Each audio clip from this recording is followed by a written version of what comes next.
Moving right along, this is about the coming global food famine, but it isn't about me bitching about who's at fault, who's not at fault, because at this point it doesn't matter what in the world is causing the global food famine. It's the fact that there is a global food famine coming, and we need to put in place measures that prevent or mitigate said global food famine. And we're going to have to work together for that, regardless of this left, right, sideways bullshit that we got going on in the world.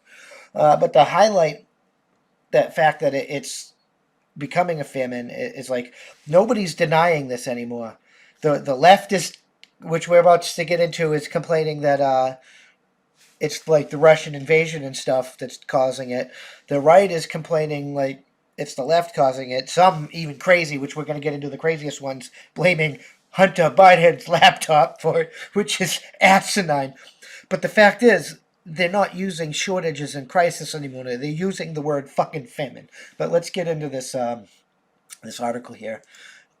This is the Guardian, and the left's blaming Russia. So, UN warns Russian blockade of Ukraine's grain exports may trigger global famine. Special rapporteur on right to food sees risks of deepening hunger in crisis countries such as Yemen and Ethiopia. And really, it's the lack of Russian fertilizer from our blockade of Russia that's really the major war piece of this global famine, but it is what it is.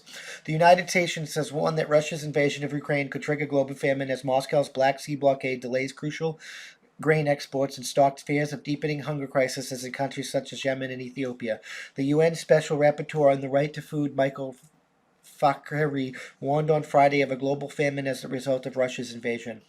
For the last 3 years, global rates of hunger and famine have been on the rise. With the Russian invasion, we are now facing the risk of imminent famine and starvation in more places around the world. So why, if it's been on the rise for fucking 3 years, 3 fucking years, how do you blame the Russians for it?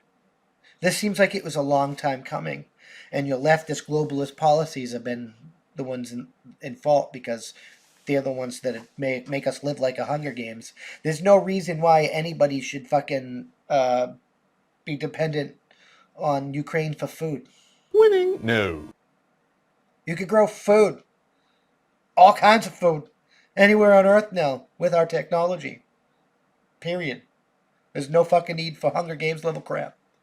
Now I understand desalination might be a little bit difficult for places like Qatar that are completely surrounded and they don't have their own. I think it's Qatar. They don't have their own fresh water source, but they're dependent on trade for drinking water.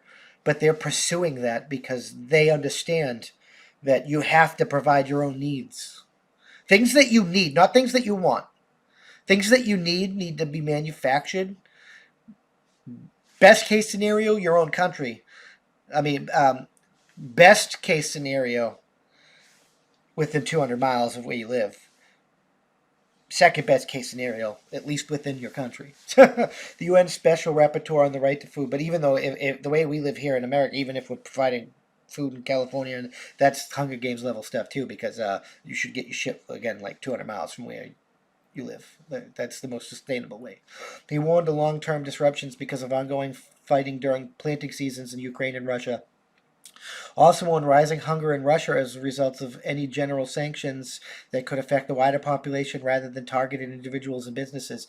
This is what we've been talking about.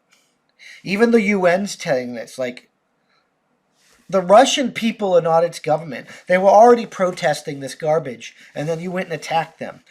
You went and seized boats that were contracted to a British shipyard to stick it to the rich Russian oligarchs. But they hadn't paid for them boats anymore. They were on contract to a British shipyard who used their time, effort, money, and resources to build them. And the government came in and just took them. And now they're assed out of money. You didn't fuck Russians. You fucked your own fucking people. And government needs to go. We need to reorganize this globalist government mess. We need to become more nationalistic with a fucking global union.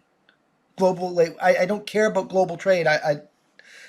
But we have to be more focused on ourselves too. We have to make sure that we're providing our needs at home. That's how winning is done. We have to make sure that we don't need any other country. Because that country can one day get a leader that will exploit that need. This is just human fucking nature. Human fucking nature. He warned a long term ago. He's also warned the rising. As with any military invasion, all countries must work in solidarity to address the urgent nutritional needs of all the vulnerable people, especially refugees, older persons, people with disabilities, and children, said Fakhari. Food should never be weaponized, and no country in the world should be driven into famine and desperation, and that's what I was just talking about. That allows fucking. The way we live allows people to weaponize food. Meanwhile, Ukraine's grain exports through the Black Sea were reported to have stalled entirely. German media reported, quoting Joswamin Imes, a head of grain trading at Germany's largest agricultural trade, BAWA.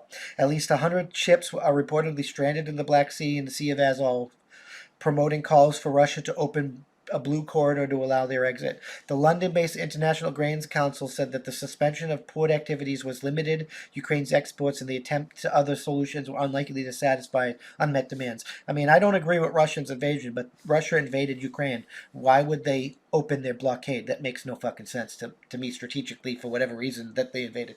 Immediately, threats are mainly centered on the disruption to export flows. Commercial Black Sea port loadings are currently suspended in Ukraine, although there are efforts to increase exports via rally routes through the country's western borders. Overall volumes are likely to be limited in a report Wednesday. So what I'm saying is we shouldn't be preparing to accept this. We should be preparing for this to happen, and we should be preparing to solve this, to put solutions in place so it's never an issue. That's what we should be doing out of life. But instead, the left's blaming Russia while simultaneously admitting that their policies, the world's policies, the world government, the governments of the world, their policies over the last 3 years have led to this. It's been happening for 3 fucking years. This is just the icing on the motherfucking cake. Like, the Russian invasion, the Russians are not the bakers. They're just the icing on the cake. Our globalist way of life, that is the baker. That is the motherfucking cake. I'm just saying. Thank you for checking out this clip of my Thought of the Day podcast. You can catch this podcast every Tuesday through Friday at that'sonpoint.info by 5 p.m. Eastern Standard Time, because that's how winning is done. New clips go out daily, and we can't do this without you, so we appreciate your support. With that being said, consider joining for $5 a month, and you get early access to the uncensored version of this, early access to our weekly That's On Point podcast, and access to exclusive content only for members. All the money that we receive is going to go funnel back into this to hire more journalists and do more things for you guys, because that's how winning is done. It really is. We got a merch store and stuff. You can help there, and if you can't help via money, you can always just leave a comment, and share this out there, because that helps us more than you can immensely know. That's the best way to help. Just leave a comment, and share. And if you're listening to us, leave a review. Leave a good review. Help us boost us in the podcast ratings and get us up there, because that's how winning is done. We'll see you in the next one. Peace.